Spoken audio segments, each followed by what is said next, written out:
Dad hear us? I'm sorry, what? Can the recording hear us? Yeah, it's recording right now. Did you want to say something for posterity's sake? We just did. Okay.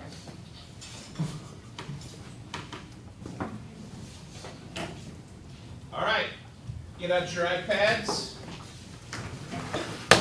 Day 14. Teach me about quadratics.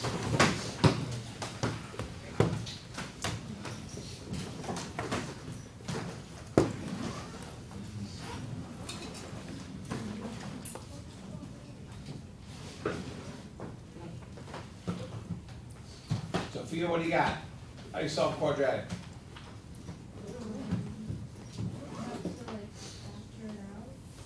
Okay.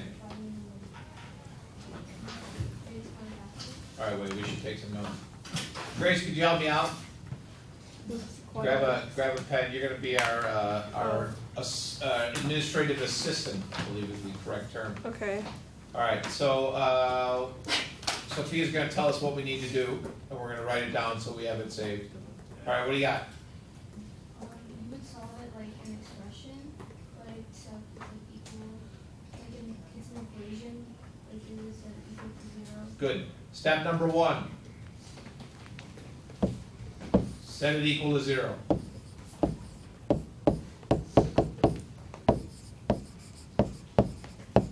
That's a good start. Everybody agree? Okay, beautiful. Then what? You would find the factors, like you do in What should you do first? Excuse me. If it were an expression, what would you do first? see if there's those kind of Step 2. GCF.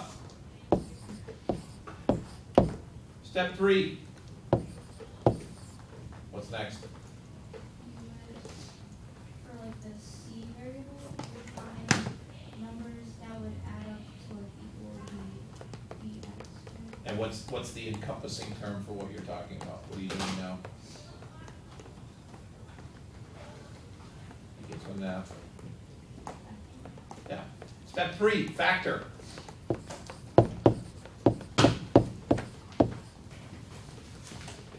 Step 4. You would set like each of the things that equal to 0 and you would solve it. Love it. Set each factor term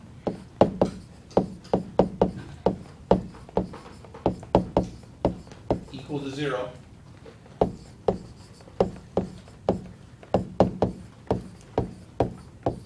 Step 5. Solve that bad boy.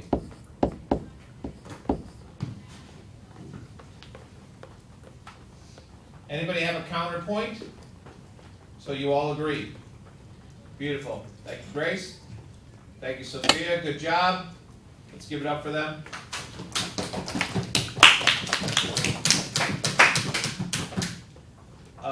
Olivia, you're up. So pick a problem from day 14, something a little saucy, nothing too easy, and go up to the board and show us how you solve it. And I'll talk you through it because you got to do a couple things so you don't mess up our 5 steps here. You got one?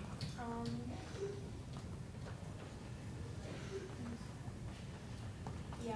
All right, good. So see the little plus sign down in the lower right? Yep, click on that. Feel free to change the color if you'd like.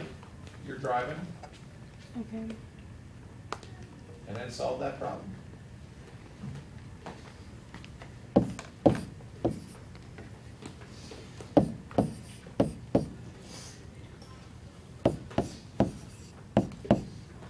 Oh. That happens sometimes. What number is this, by the way, for reference sake? This is number 3. Number 3, okay, beautiful. So hold on, wait, before you go any further. So in the lower right-hand corner, there's the arrow pointing to the left. Mm-hmm. Click on that. No, not that one. Oh. All the way to the right. Oh, okay. That one, yeah. Okay, good. Did she set it equal to 0? Yeah. Yeah, beautiful. All right, go back. Is there a GCF? No. Step 3. What is step 3? Factor? Factor. Factor. Go ahead.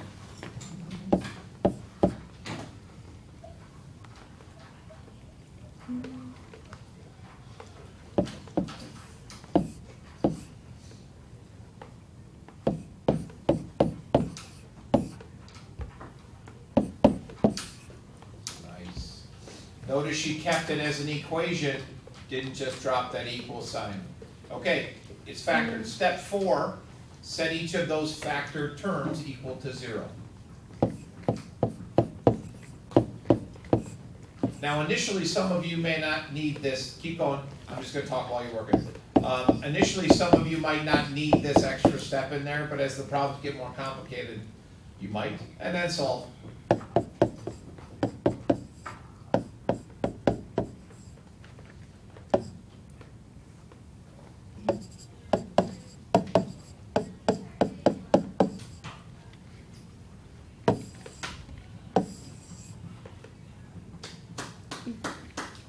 Well done. Thank you very much. And that process continued through the rest of it. Some of them became a little bit more difficult because you had to move stuff and set it equal to 0 first. Some of them had GCFs. We're going to go through a little bit more in more detail about some new scenarios that could happen and some rules to remember. So I'm going to go back to the previous slide and include a couple more things to think about when you're solving quadratics. Let's use yellow. Okay. So I'm going to put a little thing over here and say A.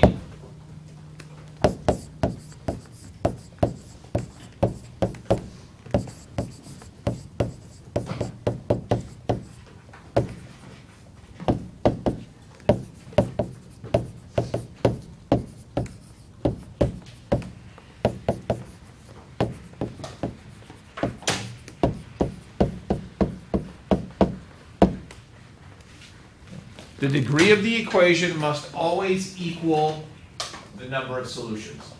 Okay. And that's true with anything in algebra. We're doing quadratics. Quadratics are degree 2. Therefore, you must always, without exception, get 2 answers. We were solving linear equations. Linear equations are degree 1. That's why we only got 1 answer.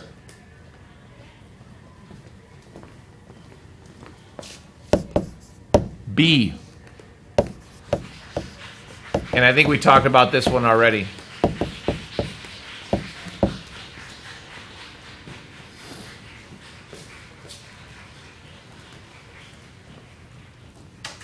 Whatever you do to one side of the equation, you have to do to the other side.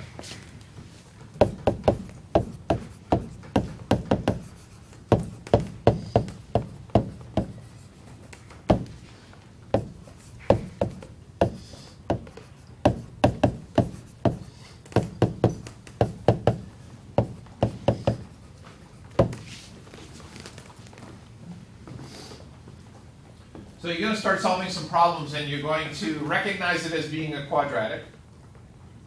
And then when you're done, you're going to realize, oh wait, I only have one solution. You got this? Can I move on? Yeah. Okay, good. Like for instance, there was a problem on the homework that said x squared is equal to 16. And many of you told me that x is equal to 4. Is that a false statement? No, but if we go back to the rules I just went over, since I'm starting with a quadratic, I have to have 2 answers. Where's the other answer? Oh, negative 4. And I want to talk about where these 2 answers come from because it'll give you 2 different approaches to solving this problem. Okay, so first of all, if I solve this problem in red, let me get rid of my answers here. The way I would have done it is I would have undone the squared term. So to undo a square, you take the square root of both sides. Square root of x squared is x. The square root of 16 is positive or negative 4. Okay. Now that goes against the 5 steps that we listed before. If we follow the 5 steps from before, that would give me the second method to solve this, and that would be set it equal to 0. Whoops. Okay, and I'll continue with that in a second. However, another rule of thumb that you might want to consider is I like to keep the leading coefficient positive. So I move the numbers over to the x squared, not move the x squared over to the numbers. Is that factor? Well, first of all, GCF. Yes or no? No, no GCF. Step 3, factor. How does that factor?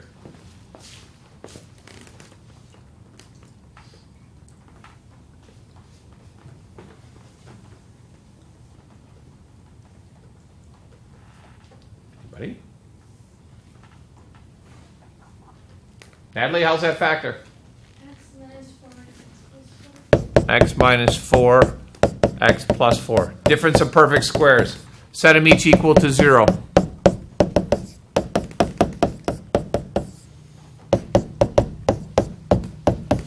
Okay, same answers. 2 different ways to solve the problems, though. Neither one is more correct. Just a matter of how you want to go about it. Some people are going to want to hold firm to these 5 steps no matter what the problem is and solve using those 5 steps. Other people might be a little bit more flexible. Okay. So what I've got for you is a series of examples for you to work through. I'll give you the example, give you a couple minutes to work through it, then we'll have somebody put it up on the board so you can see how the solution works. And each of them have a little different idiosyncrasy that you need to take a look at. So the first one, we'll start with this.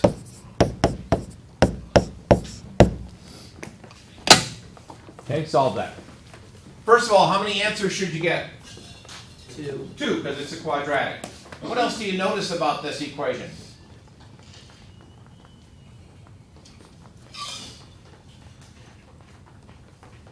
Anything different about it?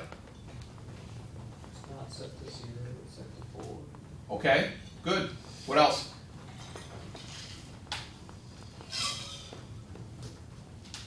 Nothing? Okay, solve.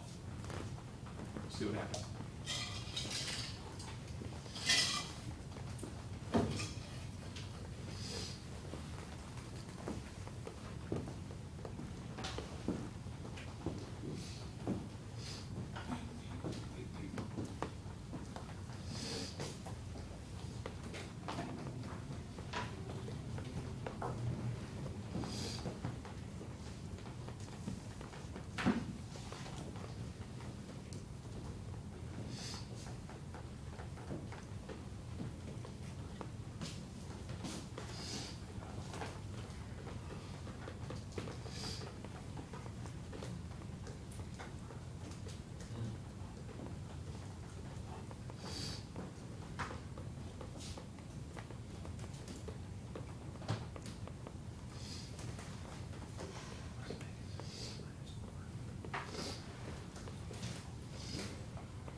Okay, stop for a second. Step 1, set it equal to 0. Everybody good to go? Good. What's step 2? GCF. Did you do a GCF there, Slick? No, there's no GCF. Well, there is a GCF. Oh, well, I did it later. I guess we could just do it now. Oh, thank you.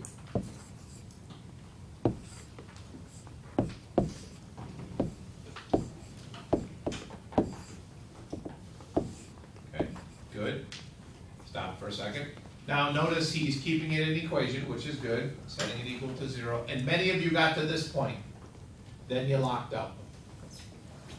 But the process is the same. Now you factor. Does x squared minus 7 factor? Yes or no? Natalie, does it factor? No. But we still have to get 2 answers out of this. So, show us what you did, Trent. I did x squared equals 7 because I added 7 to this side. Why did it erase? I don't know. Maybe put your whole hand on the board, or it doesn't like you. Equals 0, and then I put 7 to here, and then I just got Hold on. Okay. Where'd the 3 go? somewhere. Oh, I don't know. that's not a false statement. I kind of just like got rid of it in my work. We might want to talk about that. Yeah. Can you just get rid of that 3? No. Oh, but yes, you can. Oh. Cool. Yeah. How? By leaving it there. No. And just But you didn't leave it there. It went away. yeah.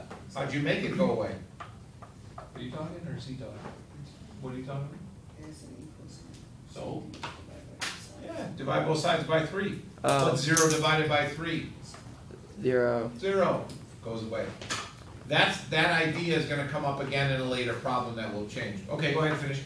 And then x equals plus or minus the square root of 7.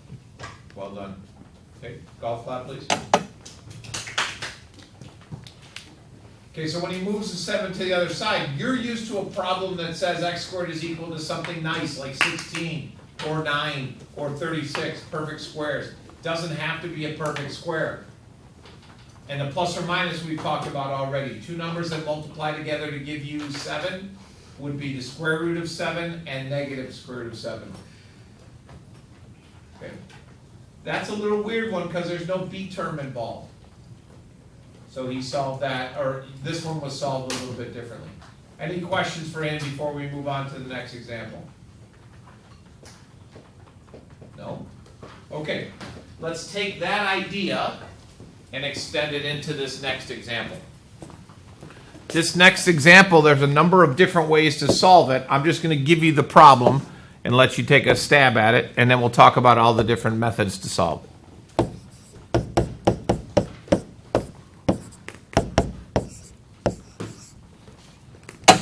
Okay, go.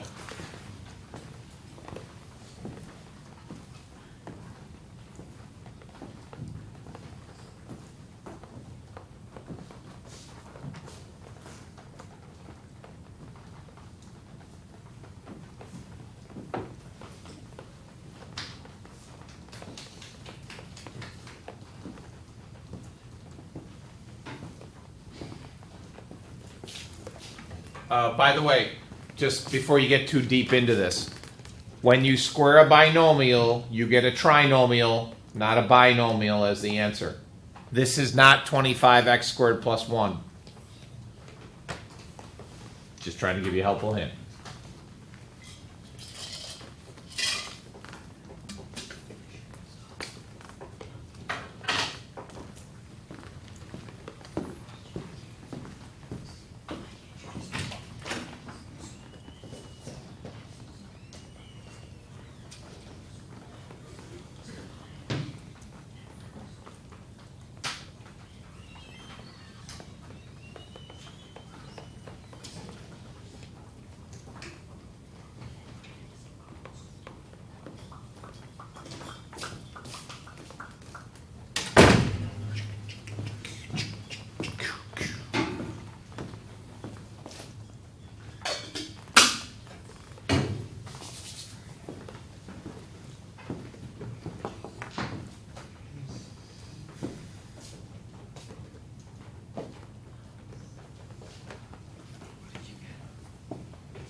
Okay, so, you can sit down. It's so awkward standing up there by yourself, so let's just sit. Method number 1. She took the square root of both sides, because you want to do a square by taking the square root. You got to remember when you take the square root of a number, you're going to get a plus or a minus. Then she took each of those things and set them equal and created new equations. 5x plus 1 is equal to 5. 5x plus 1 is equal to negative 5. Solve both of those to get the answers.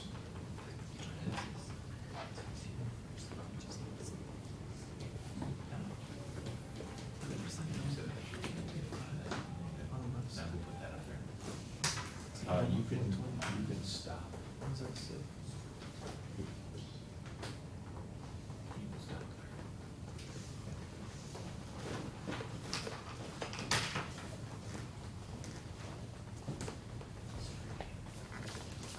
Yes, sir.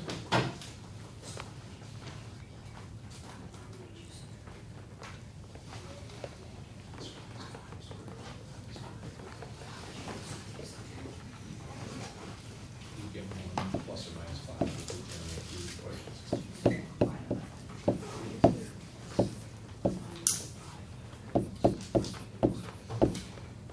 Because when you take the square root of a number, you're going to get a positive and a negative answer.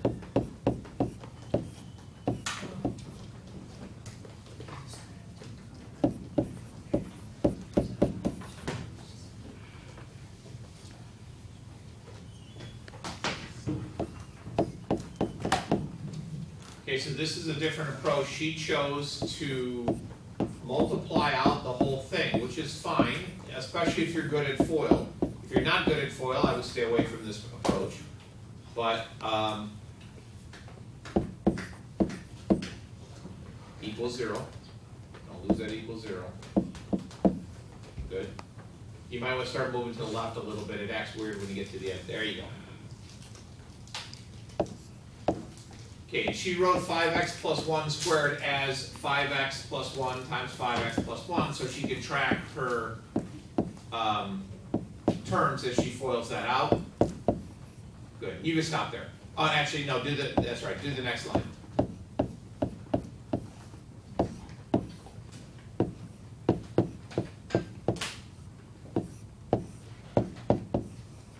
Good. Thank you. All flat. Okay. Again, just a different approach. She chose to multiply the whole thing out. She got a quadratic, factored that quadratic, and you can see that if she now solves each of those terms, she'll get the same answers that Natalie got. Okay. So again, whichever method works better for you is going to work better for you. So I don't want to force you to do this method or that method. Just make sure that you realize that 5x plus 1 squared is not just 25x squared plus 1. Questions on either method? Okay. Next on the agenda. Let's go plain old.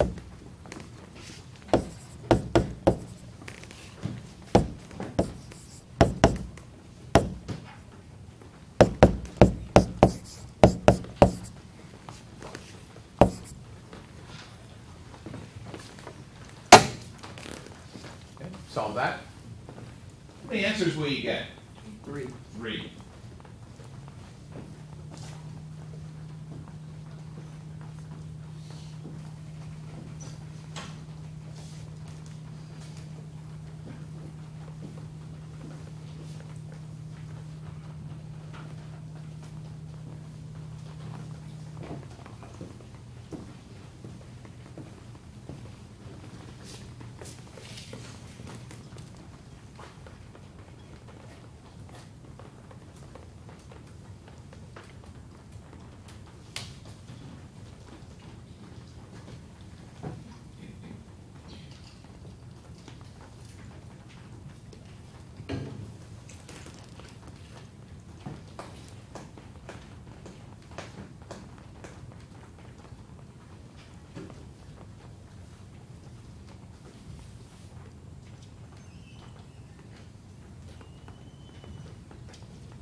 lay it on me.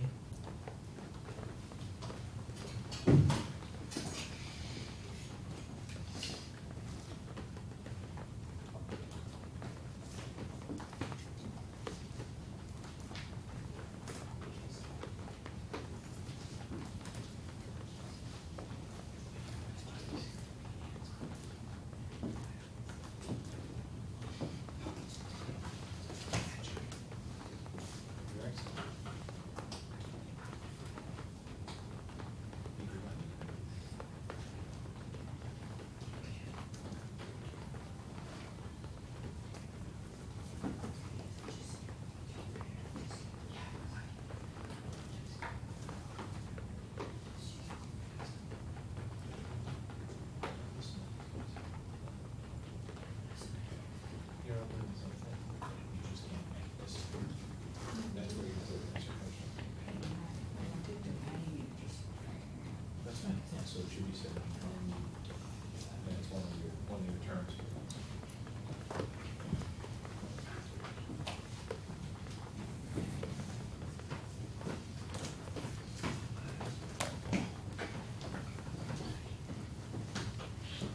Okay, so this one, I'm going to do this one just to pick things up a little bit, but this is a class example of following the steps that we talked about before. So 6x cubed plus 13x squared minus 5x is equal to 0. Set it equal to 0, factor out the GCF.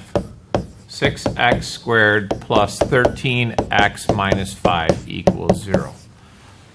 Okay, if we go back to Trent's problem, this one, he made the 3 magically disappear by dividing both sides by 3. However, you can't do that when that thing out in front is a variable.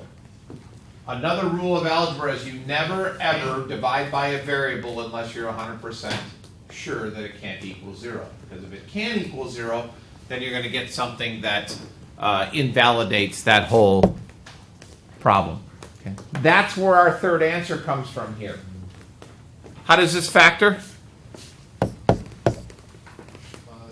3x minus 1 and 2x plus 5.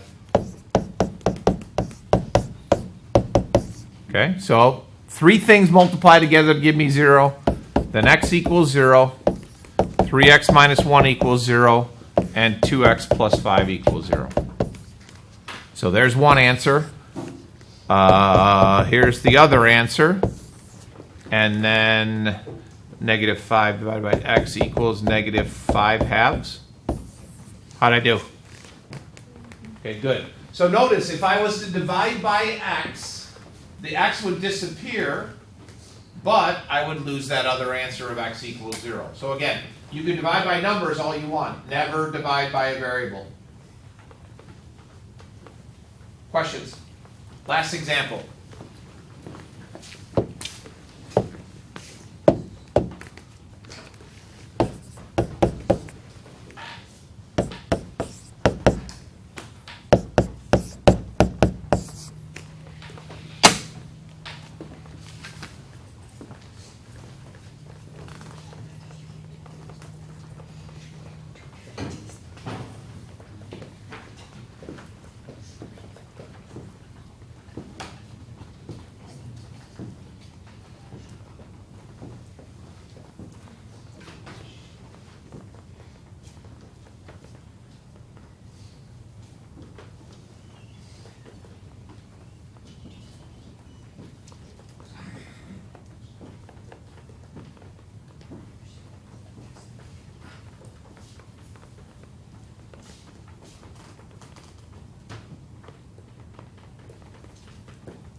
Okay, what do we got?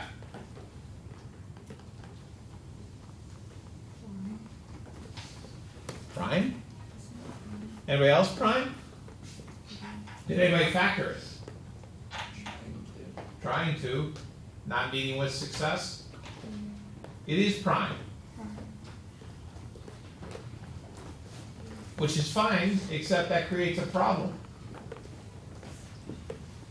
Because the rule we talked about earlier says I have to have two answers. If it's prime, how do I find those two answers?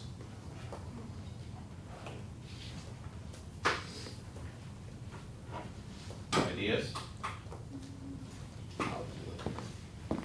How?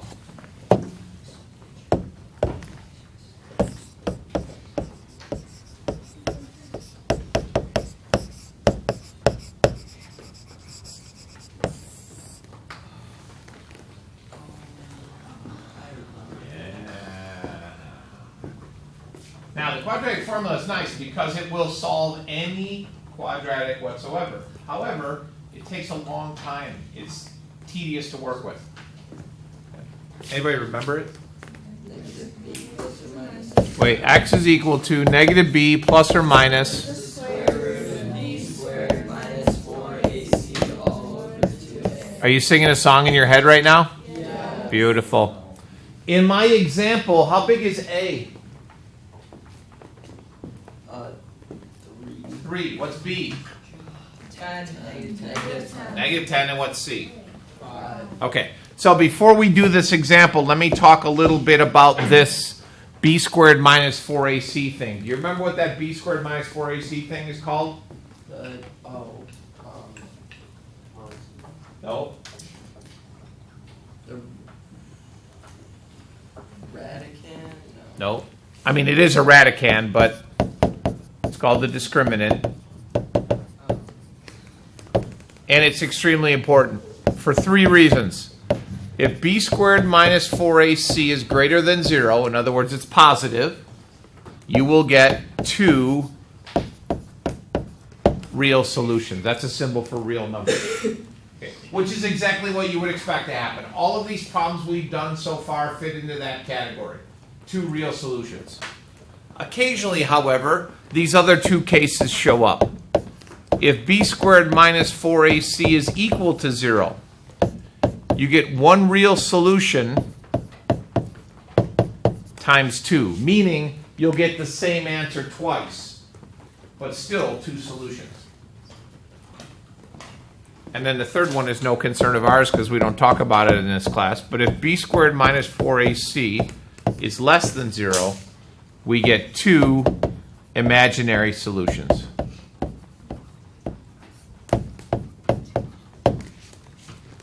There is an entire set of numbers called the imaginary numbers. We don't deal with them in here. You'll deal with them next year in advanced algebra. So most of the problems we solve will fit into 1 or 2. If it fits into 3, then you're done.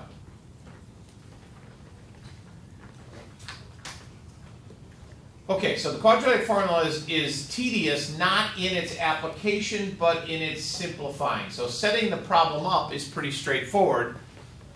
Simplifying it down to an acceptable answer is what's a little bit tricky. Okay, so I'm going to start by listing A is equal to 3, B is equal to negative 10, and C is equal to 5. That's not a bad approach so that I know what numbers you use to solve the problem. Because the most common mistake here is sign errors.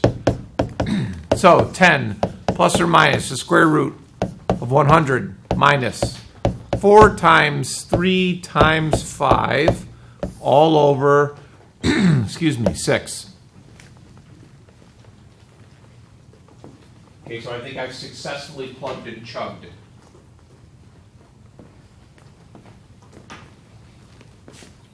X is equal to 10 plus or minus the square root of 40.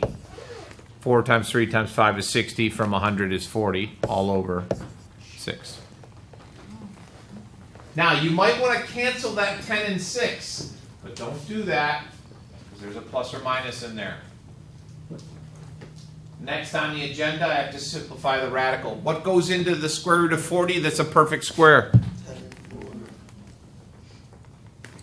and 4. X is equal to 10 plus or minus 2 square roots of 10 all over 6. getting closer. Instead of canceling here and getting sloppy, what you want to do is find a GCF. What's the GCF of the numerator? 2. 2 times 5 plus or minus square root of 10 over 6. Leaves a 3 on the bottom. And therefore, x is equal to 5 plus or minus the square root of 10 all over 3. There's my 2 answers. That's an exact answer, by the way. And initially, you'll be asked to find exact answers. Exact simplified answers. If you're asked to find an approximate answer, then you pick up your calculator and plug those 2 values into your calculator. 5 plus the square root of 10 divided by 3, and 5 minus the square root of 10 divided by 3.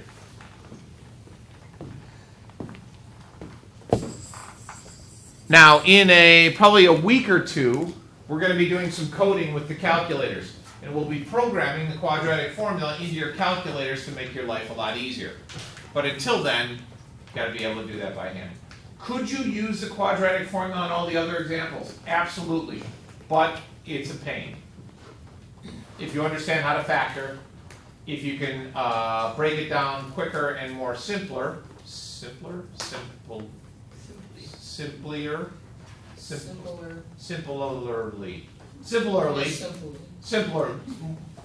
simplified and more legally. See.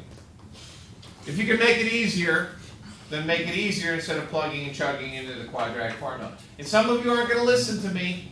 Some of you are going to try and sit down and do the quadratic formula on every single problem, and you're going to regret it. But you can if you'd like. Good luck. But I would not encourage it. Okay?